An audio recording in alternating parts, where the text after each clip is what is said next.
بسم اللہ الرحمن الرحیم۔ شروع اللہ کے نام سے جو بڑا مہربان اور نہایت رحم کرنے والا ہے۔ ہمارا آج کا عنوان ہے قوم لوط پر اللہ کا عذاب۔ حضرت لوط علیہ السلام اللہ کے ایک برگزیدہ نبی تھے۔ آپ حضرت ابراہیم علیہ السلام کے دور زمانہ میں اہل سدوم کی رہنمائی کے لیے نبوت کے منصب پر فائز ہوئے۔ سدوم کے آس پاس 5 نہایت ہی خوبصورت شہر آباد تھے۔ یہ علاقے نہایت ہی سرسبز و شاداب اور قدرت کی فیاضی کا حسین شاہکار تھا۔ یہاں باغات کی کثرت تھی۔ لہلہاتی کھیتیاں یہاں کی ضروریات سے کہیں زیادہ تھیں۔ اردن، شام اور اسرائیل کے درمیان بسا ہوا یہ علاقہ نہایت ہی زرخیز تھا۔ یہی وجہ تھی کہ آس پاس کے بستیوں کے لوگ بھی اپنی معاشی اور غذائی ضروریات کو پورا کرنے کے لیے ان بستیوں کی طرف آتے تھے، مگر یہ بات سدوم کے لوگوں کو بالکل بھی پسند نہ تھی۔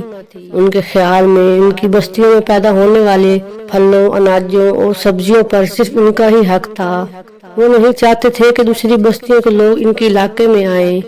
ایک دن سدوم کے لوگ اس بات پر غور و فکر کر رہے تھے کہ باہر سے آنے والے لوگوں کو یہاں آنے سے آخر کیسے روکا جائے کہ ابلیس ایک بزرگ کی شکل میں ان کی محفل میں آیا اور کہا، اگر تم اس سے پیچھا چھڑانا چاہتے ہو تو میرے کہنے پر عمل کرو۔ ابلیس نے کہا، اگر تم ان بستیوں کے لوگوں سے نجات چاہتے ہو جو تمہاری بستی میں آ جاتے ہیں تو ایسا کرو کہ جب بھی کوئی شخص تمہارے علاقے میں آئے تو تم لوگ زبردستی اس کے ساتھ اپنی خواہش پوری کرو۔ اس طرح یہ لوگ اس بستی میں آنا چھوڑ دیں گے۔ پھر اہل سدوم نے اس فعل بد کو اپنا پیشہ بنا لیا۔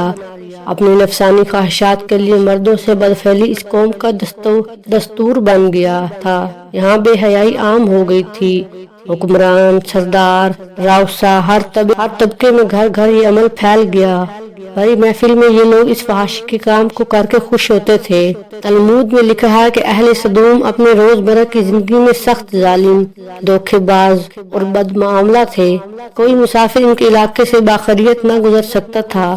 کوئی غریب ان کی بستیوں سے روٹی کا ایک ٹکڑا نہ پا سکتا تھا۔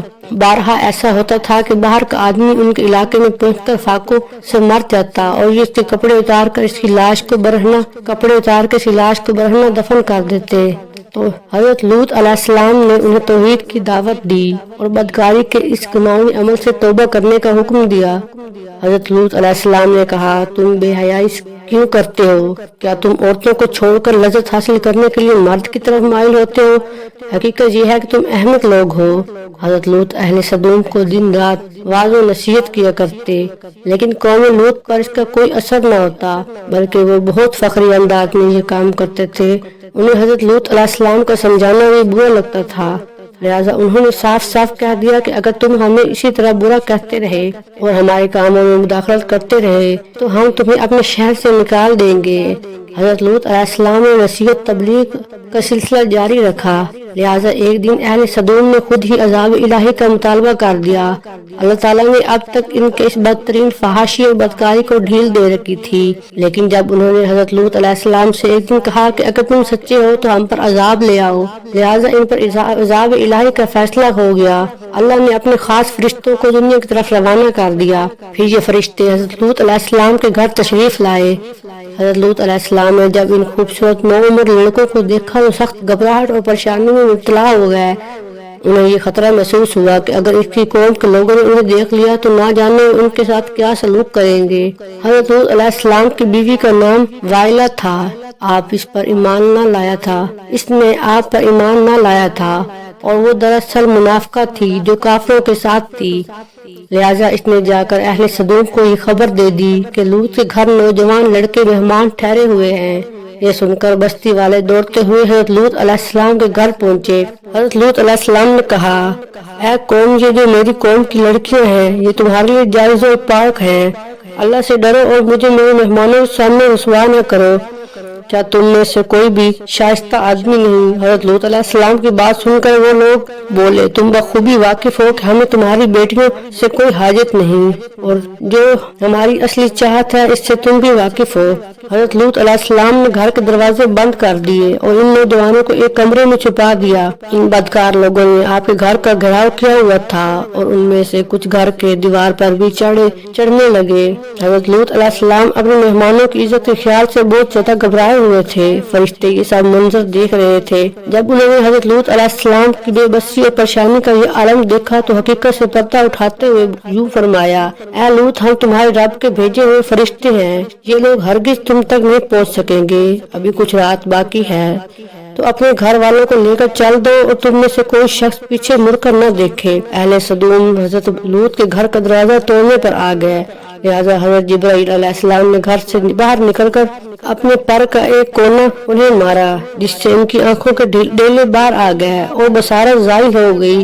یہ خاص عذاب ان لوگوں کو پہنچا جو حضرت لوط کے پاس بدنیتی سے آئے تھے۔ حضرت لوط علیہ السلام حقیقت حال جان کر مطمئن ہو گئے اور اپنے گھر والوں کے ساتھ رات ہی کو نکل کھڑے ہوئے۔ اس وقت ان کی بیوی بھی ان کے ساتھ تھی، لیکن کچھ دور جا کر وہ واپس اپنی قوم کی طرف پلٹ گئی اور قوم کے ساتھ جہنم رسید ہو گئی۔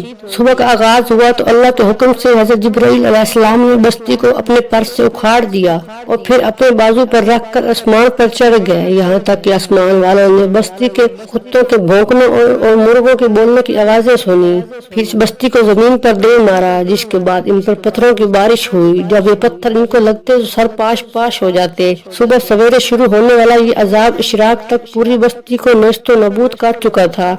قوم لوط کی ان خوبصورت بستیوں کو اللہ نے ایک انتہائی بدبودار اور سیاہ جھیل میں تبدیل کر دیا، جس کے پانی سے رہتی دنیا تک کوئی فائدہ نہیں اٹھایا جا سکتا۔ سمندر کے اس خاص حصے میں کوئی جاندار مچھلی، مینڈک وغیرہ زندہ نہیں رہ سکتے، اس لیے اسے ڈیڈ یعنی بحریہ مردار کہا جاتا ہے۔